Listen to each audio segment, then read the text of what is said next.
তাকে আসা একটি গ্রামাটিক্যাল আইটেম হলো word and phrase. Word and phrase অনেকে অ্যান্সার করতে পারো না, কিন্তু এটা খুব সহজেই মিনিং না জেনেও তুমি 5/5 পাবে। কিছু ট্রিক্স বা কৌশল জেনে তুমি এই গ্রামাটিক্যাল আইটেমে ফুল মার্কস পাবে। চলো আলোচনা করা যাক। প্রথমত আলোচনা করব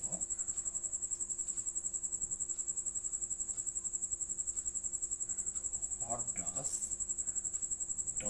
look like।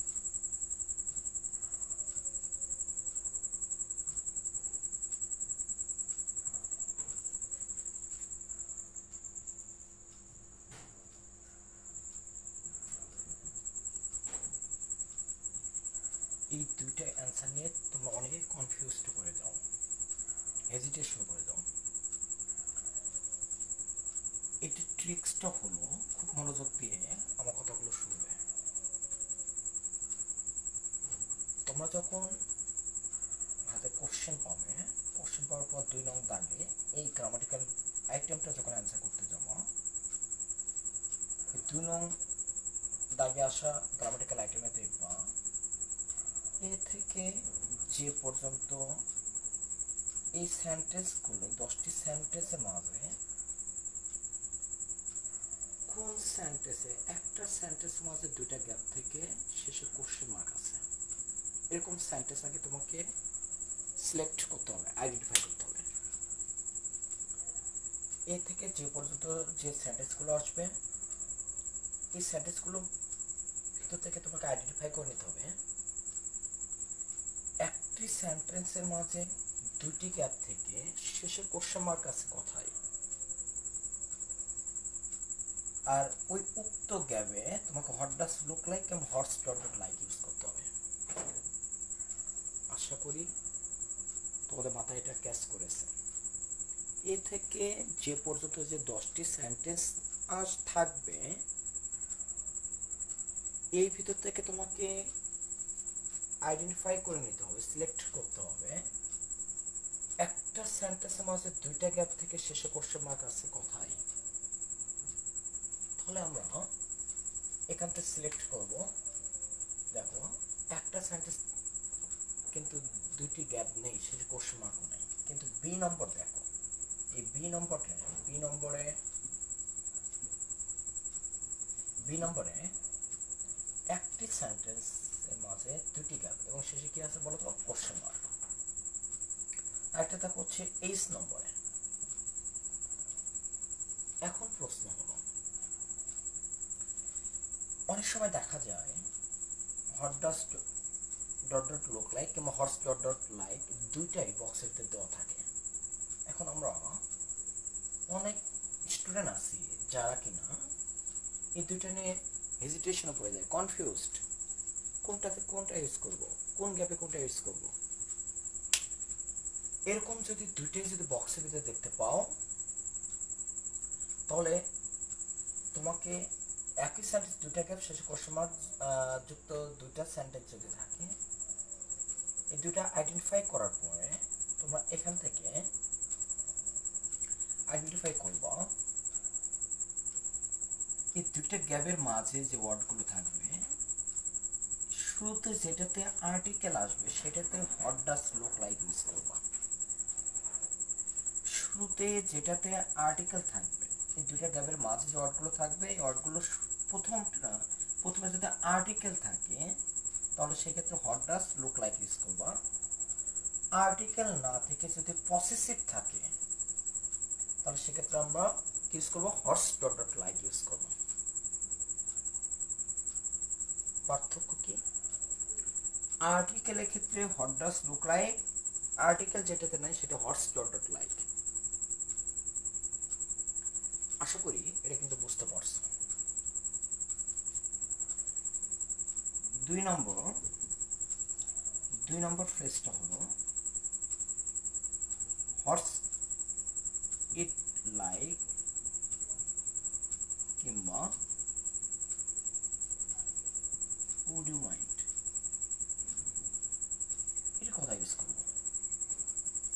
A horse it like আর উড ইউ মাইন্ড, তাহলে হর্স ইট লাইক আর উড ইউ মাইন্ড দুইটা এই দুইটা ফ্রেজের একটাই রুলস। হর্স ইট লাইক যদি বক্সের ভিতর থাকে তাহলে উড ইউ মাইন্ড থাকবে না, উড ইউ মাইন্ড থাকলে হর্স ইট লাইক থাকবে না। আর এটার ট্রিক্সটা হলো এ থেকে যে পর্যন্ত যে সেন্টেন্সগুলো আসবে এই সেন্টেন্সগুলো দেখবা, সেন্টেন্সগুলো থেকে আইডেন্টিফাই করে নিবা সেন্টেন্সের শুরুতে গ্যাপ থেকে, গ্যাপের পর যদি ভার্বের সাথে আইএনজি থাকে এবং শেষে একটা কোশ্চেন মার্ক দেখতে পাও, তাহলে নিঃসন্দেহে উক্ত গ্যাপে তোমাকে হর্স ইট লাইক কিংবা উড ইউ মাইন্ড ইউজ করতে হবে।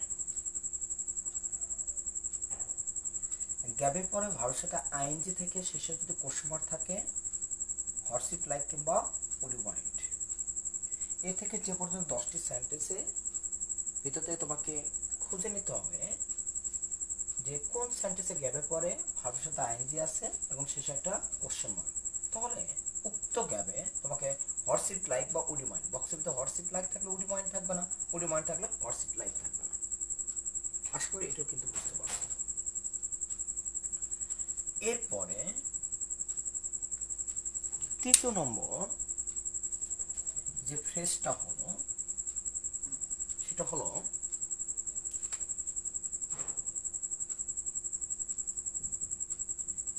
অসবর্ন। এই অসবর্নটা কোথায় ইউজ করবা? যেমন করে অর্থ বোঝানো হচ্ছে অসবর্নটা ব্যবহার করতে হবে, দেখবা ওই কোশ্চেনে এ থেকে যে পর্যন্ত যে সেন্টেন্সগুলো আছে এ থেকে যে পর্যন্ত এই সেন্টেন্সগুলোর ভিতর থেকে দেখবা যেই সেন্টেন্সের শুরুতে বিখ্যাত ব্যক্তির নাম চলে আসছে, ওই বিখ্যাত ব্যক্তির নাম দেওয়া আছে, কোনো একটা কবির নাম, বিজ্ঞানীর নাম বা কোনো একজন নেতার নাম, আর ওই বিখ্যাত ব্যক্তির নাম যুক্ত সেন্টেন্সে যে কোনো পজিশন গ্যাপ থাকলে উক্ত গ্যাপে তোমাকে অসবর্ন ইউজ করতে হবে। তাহলে এখানকার ট্রিক্স হলো, অসবর্নের ট্রিক্সটা কি? এ থেকে যে পর্যন্ত যে 10টি সেন্টেন্স থাকবে এর ভিতর থেকে আইডেন্টিফাই করবা কোন সেন্টেন্সের শুরুতে বিখ্যাত ব্যক্তির নাম, কবির নাম হতে পারে, বিজ্ঞানীর নাম কিংবা নেতার নাম আছে, আর ওই সেন্টেন্সে যে কোনো পজিশন গ্যাপ থাকলে উক্ত গ্যাপে তোমাকে অসবর্ন ইউজ করতে হবে। এছাড়াও বিখ্যাত ব্যক্তির নাম আইডেন্টিফাই করার পরে দেখবা গ্যাপের পরে ইন, অ্যাট, অন 3টা প্রিপোজিশন যে কোনো একটা থাকবে, তারপরে কিংবা যে কোনো একটা স্থানের নাম কিংবা সাল থাকবে কিংবা তারিখ থাকবে। এটার শর্ট ট্রিক্স হলো শুরুতে বিখ্যাত ব্যক্তির নাম আসবে, তারপর দেখবা ওই সেন্টেন্সে গ্যাপে পরে ইন, অ্যাট, অন এই 3টা প্রিপোজিশন যে কোনো একটা উল্লেখ থাকবে, আর এই প্রিপোজিশনের পরে হয়তো বা যে কোনো একটা জায়গার নাম থাকবে বা সাল বা তারিখ উল্লেখ থাকবে। আর এখান থেকে তাহলে আমরা কিন্তু খুঁজে নিতে পারি, দেখো সুকান্ত একজন বিখ্যাত ব্যক্তির নাম, গ্যাপে পরে ইন, অ্যাট, অন 3টা প্রিপোজিশন যে কোনো একটা, তারপরে তারিখ বা সাল উল্লেখ আছে। আশা করি সবাই বুঝতে পারছো। এরপরে 4 নম্বর ফ্রেজটা হলো উড রাদার। এই উড রাদার কোথায় ইউজ করতে হবে? এই উড রাদার অত্যন্ত বরং ভালো। উড রাদার ইউজ করতে হবে, শর্ট ট্রিক্স হলো দেখবা এ থেকে যে পর্যন্ত যে সেন্টেন্সগুলো আসবে এর ভিতরে আইডেন্টিফাই করবা সেন্টেন্সের শুধু একটা সাবজেক্ট থেকে সঠিক গ্যাপ, আর গ্যাপের পরে বাকি যে সেন্টেন্সটা থাকবে তার মধ্যে থাকবে দেন, আর এই দেন যুক্ত সেন্টেন্সে তোমাকে উড রাদার ইউজ করতে হবে। তাহলে উড রাদার শর্ট ট্রিক্স হচ্ছে দেন, সাবজেক্ট প্লাস গ্যাপ, বাকি সেন্টেন্সটার মাঝে কি থাকবে বলো তো?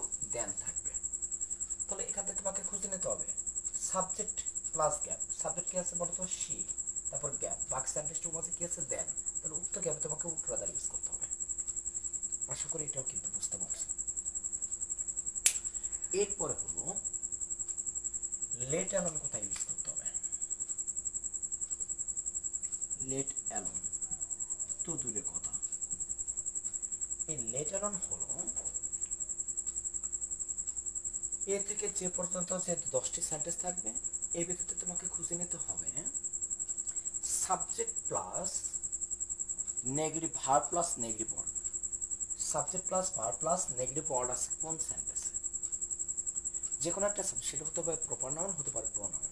তারপর দেখবা মডাল ভার্ব থাকতে পারে বা যে কোনো মেইন ভার্ব থাকতে, তারপরে একটা নট থাকবে। মডাল ভার্বের পর একটা নট। বেশিরভাগ ক্ষেত্রে modal verb shall, will, can, may, might এই মডাল ভার্বগুলো থাকে, আর এগুলোর পরে নট থাকবে বা নেভার কিংবা হার্ডলি। দেখব সাবজেক্ট প্লাস ভার্ব প্লাস হয় নট কিংবা নেভার কিংবা হার্ডলি, তিনটা নেগেটিভ ওয়ার্ডের যে কোনো একটা থাকবে। Subject plus verb plus not, never, hardly তিনটা নেগেটিভ ওয়ার্ডের যে কোনো একটা থাকবে। আর এরকম সেন্টেন্সে তোমার নিঃসন্দেহে তোমাকে কি ইউজ করতে হবে? Let alone. আর লেট অ্যালোন হচ্ছে তুলনা করা বোঝায়, ছোটোর সাথে বড়, বড়োর সাথে ছোট তুলনা। তোমরা এখান থেকে খুঁজে নিবা। দেখো তো subject plus verb plus not আছে, তারপর the title of the book, the details of the story. আমি স্মরণ করতে পারি না বইটির টাইটেল নিয়ে, আমি স্মরণ করতে পারি না, সেও আমি স্মরণ করতে পারি না, গল্প ডিটেইলস তো দূরের কথা। তাহলে এই ক্ষেত্রে তোমাকে খুঁজে নিতে হবে লেট অ্যালোন কোথায় ইউজ করতে হবে। সাবজেক্ট প্লাস ভার্ব প্লাস হয় নট থাকবে, না নেভার থাকবে, নয় হার্ডলি থাকবে, তিনটা নেগেটিভ ওয়ার্ডের যে কোনো একটা থাকবে। তারপর দেখব ছোটোর সাথে বড় বা বড়োর সাথে ছোট তুলনা করছে। অনেক সময় দেখা যাবে গ্যাপের পূর্বে কমা থাকবে, গ্যাপের পূর্বে কি থাকবে? কমা থাকবে। অনেক সময় গ্যাপের পূর্বে কমা দেওয়া থাকে না। তো এর যে ট্রিক্সটা হলো subject plus verb plus not, never, hardly তিনটার একটা আছে কিনা, তারপর দেখবে গ্যাপের পূর্বে কমা আছে কিনা। এছাড়া ছোটোর সাথে বড় বা বড়োর সাথে ছোট তুলনা করবে। এরপরে আলোচনা করব দেয়ার কিংবা ইট কথা ইউজ করতে হয়। এই দেয়ার আর ইটটা হবে এই দুটো কম্পেয়ার করে অ্যান্সার করতে হয়। দেয়ার আর হচ্ছে ইট।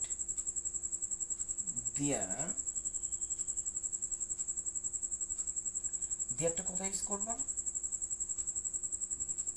দেয়ার ইউজ করার ট্রিক্সটা হলো গ্যাপের পরে যদি তোমরা লিফট আর কিংবা ওয়ার কিংবা হ্যাভ ভার্ব দেখতে পাও, লিফট আর ওয়ার হ্যাভ, এ থেকে যে পর্যন্ত 10টি সেন্টেন্স থাকবে, যেই সেন্টেন্সের শুরুতে গ্যাপ থেকে গ্যাপের পরে যদি লিফট আর ওয়ার হ্যাভ দেখতে পাও, নিঃসন্দেহে উক্ত গ্যাপে তোমাকে দেয়ার ইউজ করতে হবে। তো দেয়ারের ক্ষেত্রে কোন ভার্বগুলো প্রযোজ্য? লিফট আর ওয়ার হ্যাভ, লিফট আর ওয়ার হ্যাভ। তাহলে গ্যাপের পর যদি তুমি লিফট আর ওয়ার হ্যাভ দেখতে পাও, নিঃসন্দেহে তোমাকে কি ইউজ করতে হবে? উক্ত গ্যাপে দেয়ার। তাহলে দেয়ারের ক্ষেত্রে প্রযোজ্য ভার্ব হলো লিফট আর ওয়ার হ্যাভ।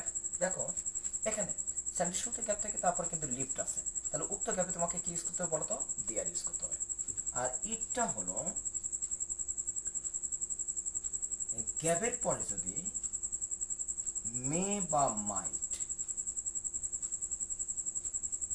কিংবা হ্যাজ কিংবা মেইন ভার্বের সাথে যদি এস বা ইয়ে যুক্ত থাকে, তাহলে উক্ত গ্যাপে তোমাকে ইট ইউজ করতে হবে। সেন্টেন্সের শুরুতে গ্যাপ থেকে গ্যাপের পরে যদি তুমি মে বা মাইট কিংবা হ্যাজ কিংবা মেইন ভার্বের সাথে এস বা ইয়েস দেখতে পাও, নিঃসন্দেহে উক্ত গ্যাপে তোমাকে ইট ইউজ করতে হবে। দেয়ারের ক্ষেত্রে কোন ভার্বগুলো প্রযোজ্য? লিফট আর ওয়ার হ্যাভ, লিফট আর ওয়ার হ্যাভ। সেন্টেন্স শুরুতে গ্যাপ থেকে গ্যাপের পর যদি লিফট আর ওয়ার হ্যাভ চারটা ভার্বের যে কোনো একটা দেখতে পাও, নিঃসন্দেহে উক্ত গ্যাপে তোমাকে দেয়ার ইউজ করতে হবে।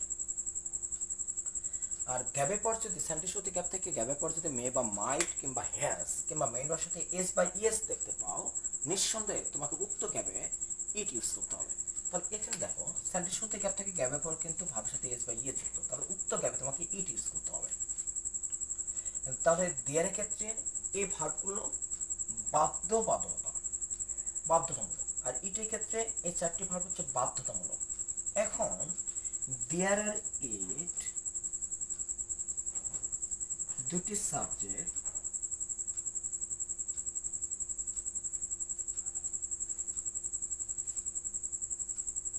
কিছু ভার্ব দুইটা ক্ষেত্রে প্রযোজ্য। দেয়ার আর ইট এই দুটি সাবজেক্টের ক্ষেত্রে কিছু ভার্ব আছে যেগুলো দুইটাই গ্রহণ করে, সেটা হলো ইজ কিংবা অস, ইজ কিংবা অস।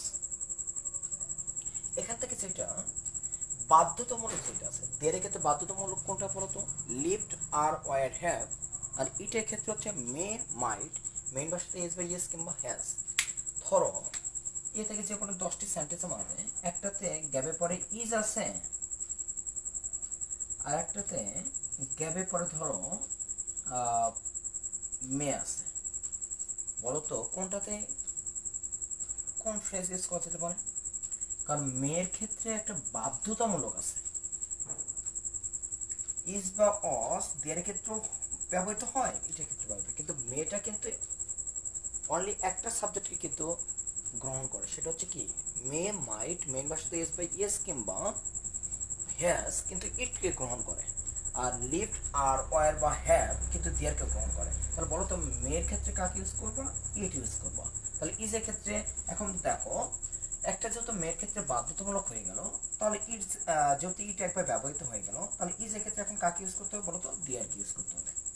আশা করি বুঝতে পারছো। আর ধরো দুটাতেই ইজ আছে, এখন তোমাকে দেয়ারও কোনটাতে দেয়ার কোনটাতে ইট ইউজ করতে হবে। এই দুইটাতে ইজ বা দুইটাতেই যদি অস থাকে, তাহলে তোমাকে দেখতে হবে ইজ বা ওয়ারের পরে যে নাউনটা থাকবে, নাউনটা যদি প্লুরাল হয় তাহলে তোমাকে দেয়ার ইউজ করতে হবে, আর নাউনটা যদি সিঙ্গুলার হয় তাহলে তোমাকে ইট ইউজ করতে হবে। 10টা যে সেন্টেন্স আসবে 10টা সেন্টেন্সে তোমার দেয়ার ইটের ক্ষেত্রে ধরো দুইটাতেই, একটাতে ইজ আর একটাতে অস, বা দুইটাতেই ইজ বা দুইটাতেই অস যদি দেওয়া থাকে, তাহলে কোনটাতে দেয়ার আর কোনটাতে ইট ইউজ করবা? এই ইজ বা অস এইগুলোর পরে দেখবা যে নাউনটা আছে, নাউনটা যদি প্লুরাল হয় তাহলে সেক্ষেত্রে দেয়ার, আর নাউনটা যদি সিঙ্গুলার হয় তাহলে সেক্ষেত্রে ইট ইউজ করতে হবে। আশা করি বুঝতে পারছো।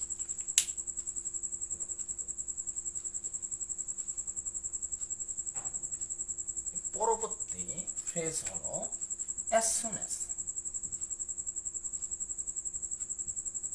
এই as soon as কোথায় ইউজ করা যায়? as soon as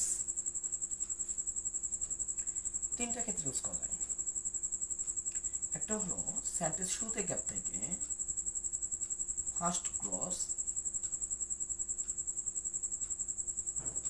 কমা second clause, first clause comma second clause, দুইটি ক্লজ কমা দ্বারা সংযুক্ত করা থাকলে এবং সেন্টেন্স শুরুতে গ্যাপ থাকলে উক্ত গ্যাপে তোমাকে as soon as ইউজ করতে হবে। সেন্টেন্স শুরুতে গ্যাপ থেকে দুইটি ক্লজ কমা দ্বারা সংযুক্ত থাকলে উক্ত গ্যাপে তোমাকে as soon as ইউজ করতে হবে। সেকেন্ড ট্রিক্স হলো দুইটি ক্লোজের মাঝে গ্যাপ থাকলে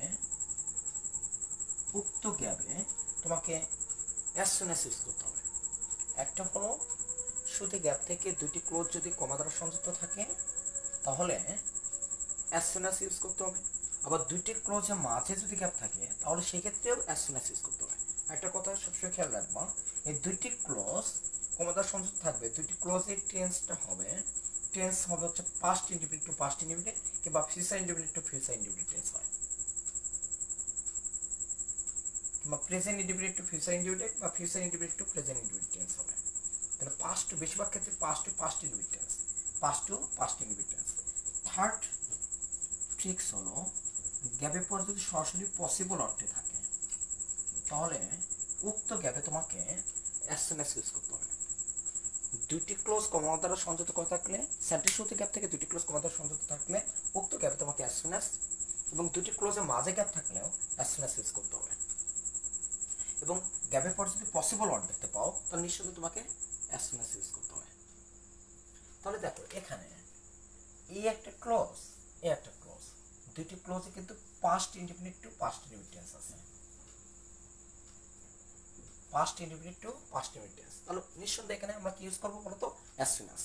বা সেন্টেন্স শুরুতে গ্যাপ থেকে দুটি ক্লোজ যদি কমা দ্বারা সংযুক্ত করা থাকতো তাহলে অ্যাজ সুন অ্যাজ। কিংবা গ্যাপের পর যদি সরাসরি পসিবল অর্থটি দেখতে পাও নিঃসন্দেহে তোমাকে অ্যাজ সুন অ্যাজ ইউজ করতে হবে। আশা করি বুঝতে পারছো। এরপর আসো আলোচনা করব হ্যাভ টু, হ্যাজ টু, আর হচ্ছে হ্যাড টু,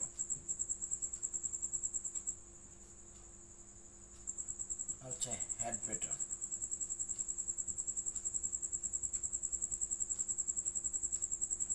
এইটা tricks. Have to, has to বা হ্যাড টু এটা বাধ্যবাধকতা বোঝায়, করতেই হবে, বাধ্যবাধকতা। আর হ্যাড বেটার অর্থ উচিত অর্থ বোঝায়।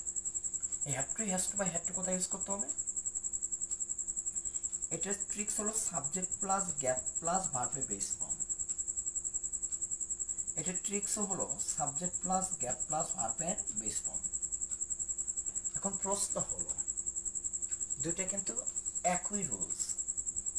এখন এখান থেকে তোমাকে আইডেন্টিফাই করতে হবে কোনটাতে হ্যাড বেটার আর কোনটাতে হ্যাভ টু বা হ্যাজ টু বা হ্যাড টু। তিনটা যে কোনো একটা বক্সের ভিতরে থাকবে।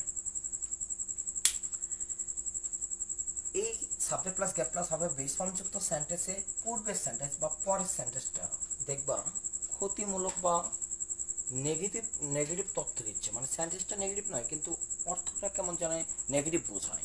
এই ধরনের সেন্টেন্সের ক্ষেত্রে তোমরা হ্যাড বেটার ইউজ করবা। আর পজিটিভ তথ্যের ক্ষেত্রে আর কিংবা বাধ্যবাধকতার ক্ষেত্রে সেক্ষেত্রে হ্যাভ টু, হ্যাজ টু বা হ্যাড টু ইউজ করতে হবে। তাহলে সেন্টেন্স নেগেটিভ নয় কিন্তু অর্থটা কেমন যেন একটা নেগেটিভ পর্যায়ে বা ক্ষতিমূলক তথ্য দেয়, তাহলে সেক্ষেত্রে হ্যাড বেটার। দেখো এই সাবজেক্ট প্লাস গ্যাপ প্লাস ভার্বের বেস ফর্ম আছে। আরেকটা হলো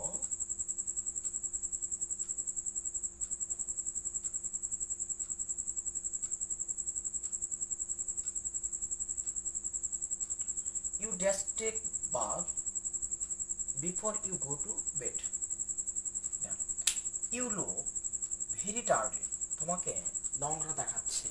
তাহলে ইউ হ্যাজ টু আছে। দেখো ইউ এর সাথে কিন্তু হ্যাজ টু হবে না, ইউ এর সাথে কি হয় হ্যাভ টু। সাবজেক্ট অনুযায়ী কিন্তু তোমার এখানে চেঞ্জ করতে হবে। সাবজেক্ট প্লুরাল হলে ভার্ব প্লুরাল নিতে হবে, subject singular verb singular. You have to take bath before you go to bed. আর মাই মাদার ইজ ইল, আমার মা অসুস্থ, ক্ষতিমূলক একটা তথ্য বা নেগেটিভ তথ্য দিচ্ছে।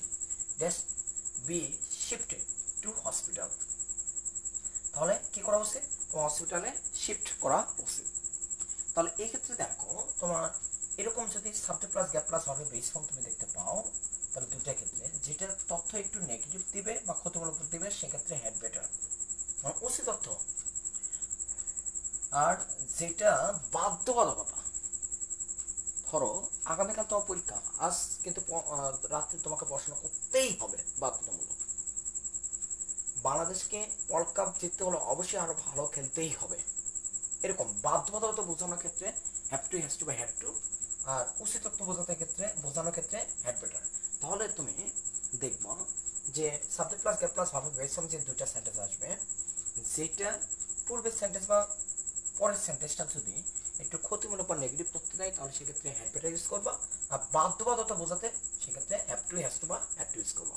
কিন্তু এই হ্যাভ টু, হ্যাজ টু বা হ্যাড টু ক্ষেত্রে একটা ট্রিক্স হলো, দেখবা শুরুতে যদি ডু ডাস ডিড এসে যায়, এই ডু ডাস ডিড যুক্ত সেন্টেন্স শেষে যদি কোশ্চেন মার্ক থাকে তাহলে উক্ত গ্যাপে তোমাকে হ্যাভ টু ইউজ করতে হবে। এটা বাধ্যতামূলক। কোন সেন্টেন্সের শুরুতে যদি ডু ডাস ডিড দেখতে পাও এবং উক্ত সেন্টেন্স শেষে কোশ্চেন মার্ক দেখতে পাও, নিঃসন্দেহে উক্ত সেন্টেন্সের গ্যাপে তোমাকে হ্যাভ টু ইউজ করতে হবে। ডু ডাস ডিড দ্বারা সেন্টেন্স শুরু হলে এবং শেষে কোশ্চেন মার্ক থাকলে উক্ত সেন্টেন্সের গ্যাপে তোমাকে হ্যাভ টু ইউজ করতে হবে। তাহলে দুইটা ট্রিক্স হলো হ্যাভ টু, হ্যাজ টু বা had to, subject plus gap plus verb base form. এর মধ্যে এই দুইটা সেন্টেন্স আইডেন্টিফাই করার পর দেখবা কোনটা একটা নেগেটিভ তথ্য দিচ্ছে, যেটা ক্ষতিমূলক তথ্য দিচ্ছে, যেটা নেগেটিভ বা ক্ষতিমূলক তথ্য দিচ্ছে সেটাতে হ্যাড বেটার ইউজ করবা, আর যেটা বাধ্যবাধকতা বোঝাতে সেক্ষেত্রে হ্যাভ টু ইউজ করবা। আশা করি সবাই বুঝতে